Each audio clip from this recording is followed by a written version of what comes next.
All right, you're watching TVC Breakfast. It's time to look at the headlines across Nigerian newspapers. And I have with me two gentlemen to help us make sense of all of this. Dr. Dayo Kayode is here with us in the studio, as well as Dotun Ojon. Gentlemen, good morning. Good morning. How are you? Good to see you. Good morning, Mike. Mike. Good to see you. Good to see you. Happy Monday to you. Happy Monday, Yeah. exactly. Okay, let's start with Daily Sun. The Daily Sun is where we start from. It says, federal government says those wishing Nigeria's breakup will be disappointed. Says country winning war against insurgency.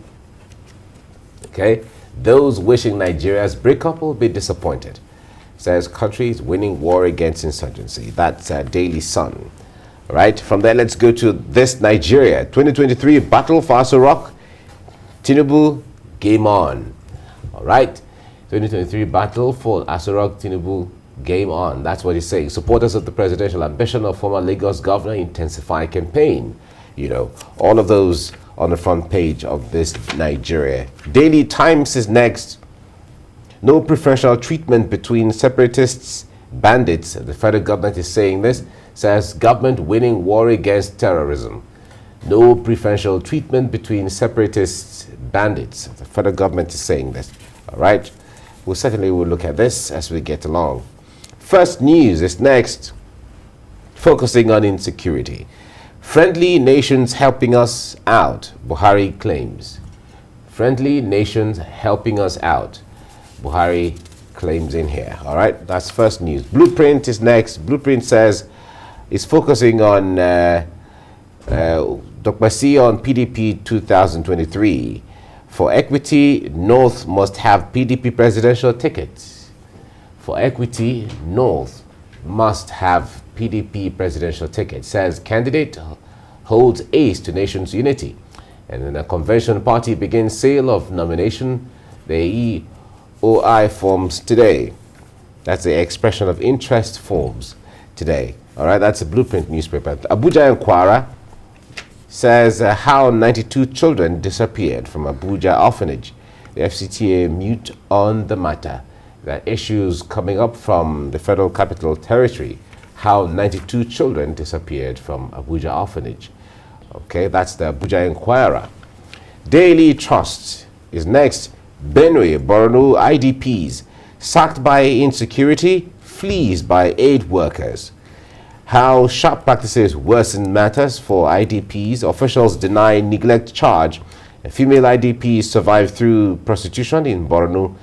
We've built 10,000 houses for them. Okay, these are all issues coming out from the plight of internally displaced persons in Benue and Borno State. From Daily Trust, let's go to Business Day. Buhari's insatiable appetite for debt. It's talking about Buhari's insatiable appetite for debt. That's how Business Day puts it on their front page. From there, let's go to Nigerian Tribune. The Nigerian Tribune says it's focusing on 2022 budget. State House operations to gob 24 billion naira for the year 2022. State House operations to gob 24 billion naira. 1.6 billion for vehicles replacement and spares. International travels 1.53 billion naira. And 400 million naira proposed for Villa Telecom infrastructure replacement. A VP's office gets 1.1 billion naira. Okay, that's Nigerian Tribune. From there, let's go to The Guardian. Energy crisis set to push petrol diesel prices above 350 naira per litre. More hurdles for consumers as LPG electricity prices soar, and stakeholders fear increase in poverty, food items, foreign exchange scarcity, job losses, and so on. These are issues on the front page of The Guardian. The Punch says why federal government can't remove fuel subsidy now. NNPC marketers and experts are saying this. Why federal government can't remove fuel subsidy now? Sometimes we hear, okay, there's no fuel subsidy anymore. Okay, it's going to be removed. All right, no provision for fuel for subsidy in the budget, you know. But now we're hearing why federal government can't remove fuel subsidy now. Okay, it will be disastrous to remove subsidy without refineries working. Ipman is saying this, and subsidy now political matter. All Nigerians shouldering it, says ex-LCCI DG. No provision in 2022 budget, but petrol subsidy continues, declares NNPC. So, all right. So this is the Punch newspaper. The Nation is next. CBN to banks review loans to oil and gas, agri, other sectors. Financial market undergoing litmus tests. That's on the front page of the Nation newspaper.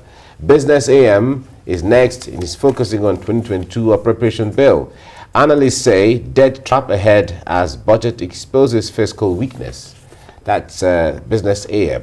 Daily Independent is next. Banks fear e-Naira may erode profitability. Banks fear that e-Naira may erode profitability. That's Daily Independent. News Direct is next, and it says 33.3 trillion naira peak level. 65% LDR drives banks' credit to private sector. Okay, that's the News Direct. From there, let's go to Vanguard newspaper. Worry as foreign investments drop 44% to 262 billion naira.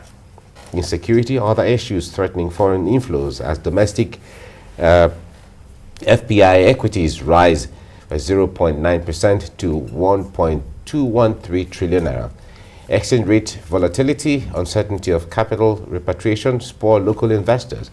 Okay, all that on the front page of the Vanguard newspaper. And that's the last one we're looking at right now.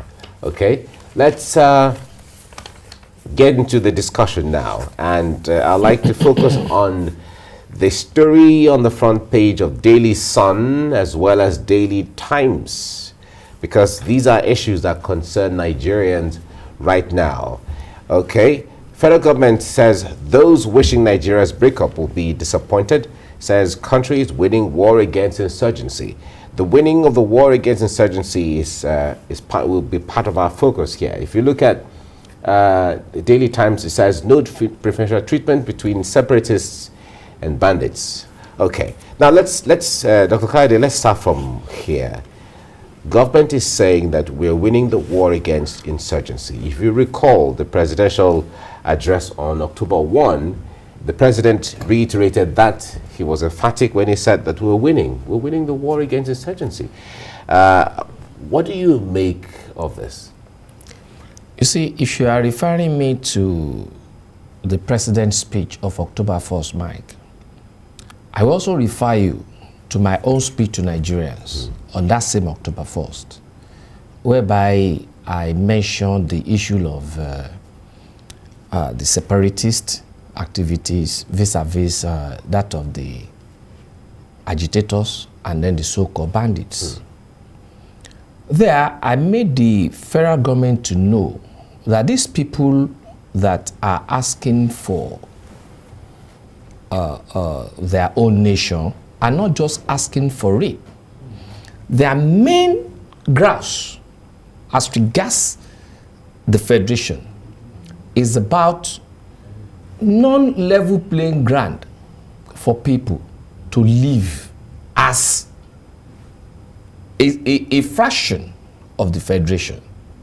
But when you're talking of federation, then you have to look at the federating states. Are they not supposed to be on equal terms?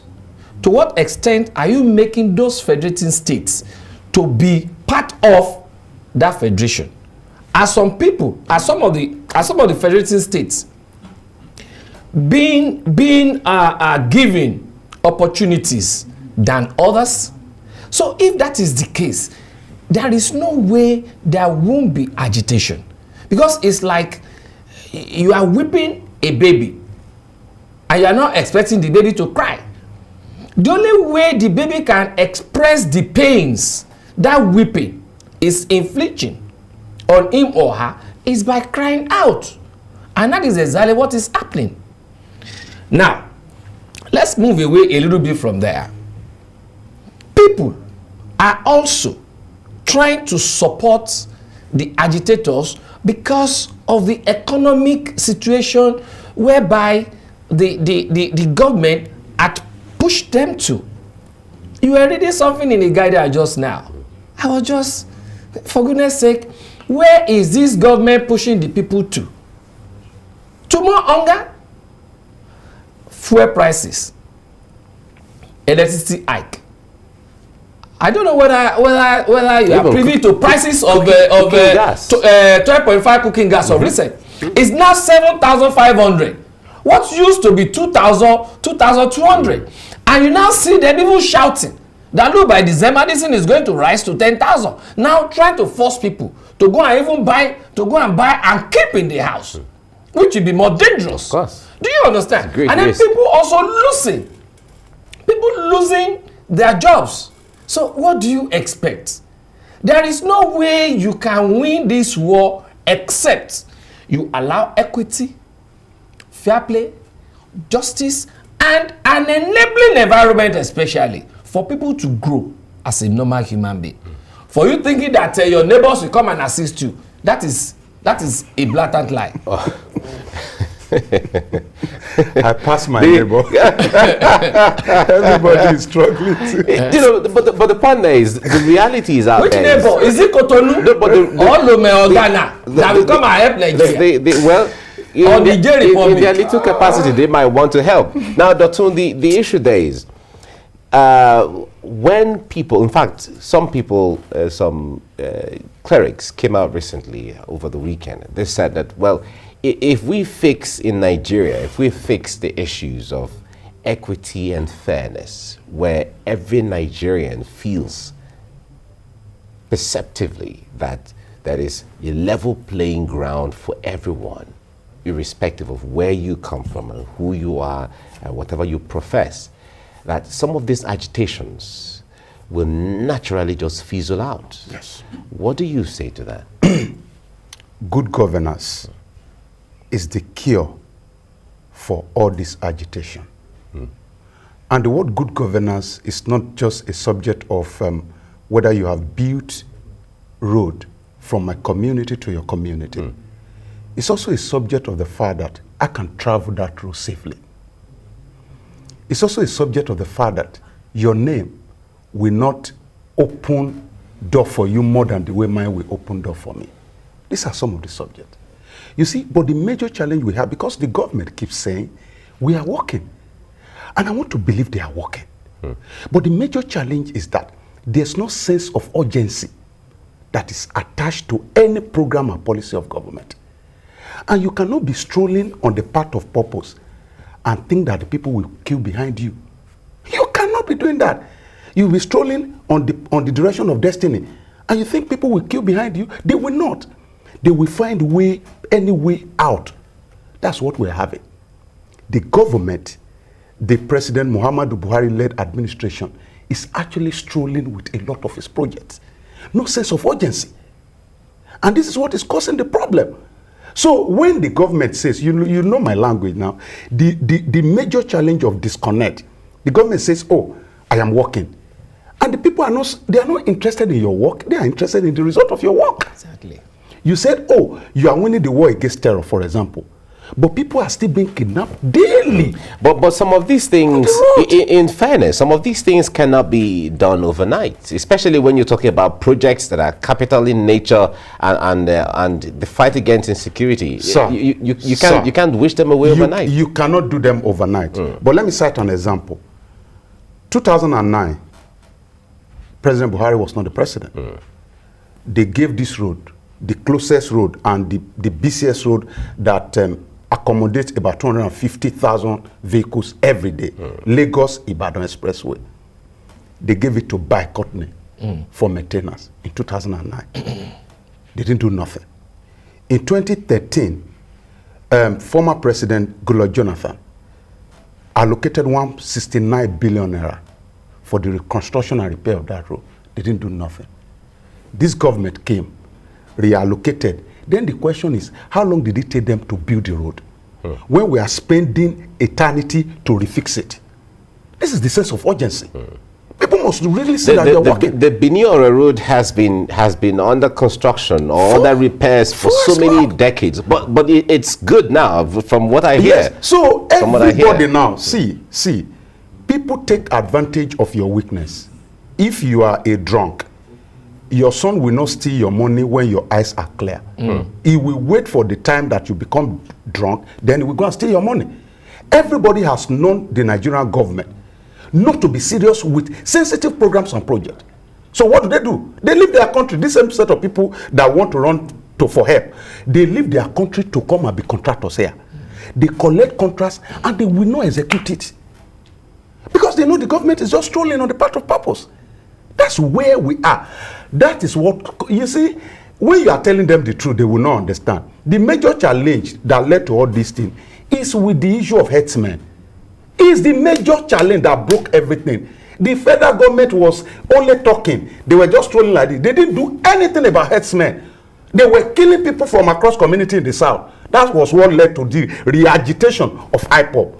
That's what led to the Yoruba Nation agitation. Because everybody was now feeling that it's like the federal government, it preferred to just treat these people with levity. With levity. So, Mike, until we get to a point where we are decisive in our direction, in our directive and action, agitations like this will continue to surface. And the man in Aso Rock will say, we are working. You know, I told you about the concept of language. The language of people in power is not the same language of people out of power. So the people in power are saying, we are working. The masses are saying, we are not seeing result, because they are not concerned about the process, not trust in their government, and unfortunately, even the effort of government is not bringing the required result. Oh, okay. Dr. Kayode, let's talk about this issue of disconnect that everyone often talk about sometimes. Because in the Western world, for instance, although we're still far from there, but in the Western world, an average citizen on his own, through his window, sees anything that is wrong going on outside, can pick up his phone and call 911. It's a way of protecting himself and the other person who might be falling victim, as well as the government, by drawing their attention to what they're supposed to do so it doesn't escalate and all of that. Here we don't often have that, citizens deciding on their own to report cases where they see whatever is going on.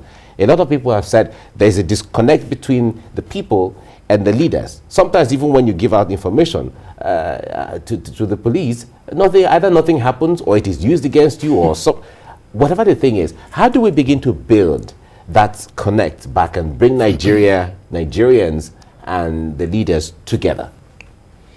Before I tell you how to do that, just one word that will resolve the whole issue.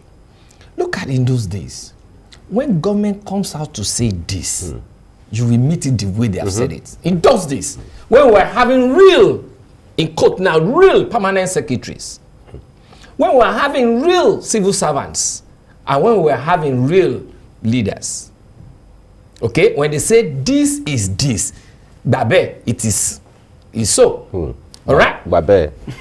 Yes, that is exactly. Just take it like just that. take it like that. Oh, okay. The way they say it is the way they're going to come. I see. All right? But look at it these days. Let us use, for example, the issue of subsidy. There is subsidy today. There's no subsidy tomorrow. There is this today. We are going to, yes, let us increase fuel from 97 naira or 85 naira to 140, so that we can build infrastructure, so that our refineries will work, so that there will be light, so that there will be roads, so that air delivery system will be perfect. Is this so? No. Till today, we are still having moribund refineries here and there. And that same refinery, those refineries are still gulping billions of naira. Yeah. When government says, look, we don't have refineries in Nigeria, but let us go and build refinery in Niger Republic, and they decide to now draw a pipeline from south to the Niger Republic, to what extent? Or what economies of scale are they putting that? No, the government didn't do that. We're only using He's building a scenario. I'm building. He's building a scenario. A scenario. Okay? Where do we go from there? Okay, now, when we are saying, look, this is how much is being allocated to build road, this 1 kilometer road. Okay? And that same 1 kilometer road elsewhere, we see that it is about ×5 of it that we are using to build our own. Where will that trust come from? So these are issues in which is making that lack of trust to exist between the government and the people. When you look at IPOB, you look at those agitating for Yoruba nations and you label them terrorist groups. And then you look at those that are even occupying other people's land and they are staying there. You say you cannot even see them. You cannot even go to where they were, where they are staying there, and they have even put up their flag there. You see, cannot go there to arrest them. How do you expect people to trust them? On the police, when you go to report to them, I had that experience years back. A schoolmate of mine, I said, oh boy, last night I experienced the armed robbery in my own compound, this and that. I said, Dayo, I will have followed you. Know that my boys have not eaten. I said, what? You that are my friend? We grew up together in Ikiti. We attended UI together. You are now here. If I mention the area, people, do you understand? I said, you are not asking me this? I just left. So not until when government is walking the talk, walk the talk, and actualize whatever you are putting on the plans for people to see, then that trust will come back. All right. Now, Dotun, the point there is, when it comes to, just in 1 minute, when government, they say, okay, it is the responsibility of government. Others will always say, okay, the people also have the role to play. You know, what is the role of the people in this context? Because if the government is not doing it, how do we show the way? The role of the people is very simple. And when they play that role very well, I think 50% of our problems also will be solved. Okay. The role of the people is to help us get deliberate leaders, not accidental leaders. You see, accidental leaders will always expose the people they are leading to the accident of change, which we may be experiencing now. So, deliberate kind of leaders. In a country of 200 million, my closest circle is my church. 1,500 people. You can't count 100 people with voters card. And we go to church from 8 a.m. to 11 p.m. praying that God must change the nation. And sometimes 3-4 times a week. Yes. So the duty of the people is to ensure that they are involved in the process that produces their leader. All right. Yeah. We have to leave it here now. Thank you so much, gentlemen. Dr. Ojon, thank you for coming on the program. It's a pleasure. Thank you. Dr. Dayo Kayode, thank you very much for coming as well. Thanks for having me. Thank you. Right.